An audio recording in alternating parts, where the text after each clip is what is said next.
Ellie, I love this comment. Thank you for this. This is so interesting and so true. When we think about like where matrescence comes from, it comes from adolescence, and this is the same thing in adolescence where we don't listen to our parents because you've never been young. You don't know my life. And it's like, no, they have been. And yes, parenting is different now. There are so many more rules, like you mentioned. There are so many more inputs of what we're supposed to do.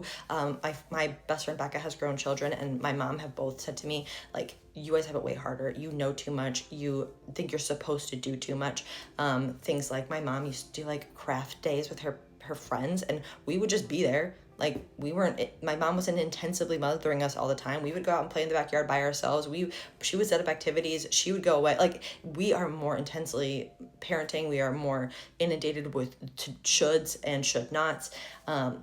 But the underlying experience can be very similar, especially when it comes to things in matrescence like identity, feeling like you've disappeared, feeling like your relationship has changed, feeling like your friendships have changed, feeling like your identity has changed, feeling like you've kind of disappeared in your own life, feeling that mental load, the daily routine that gets so heavy and gets so busy, and how your interests change and your priorities change. A lot of those things are similar. And I think that there's a lot of value in generations having these conversations. And I think that, again, it's back to some other videos I just commented on.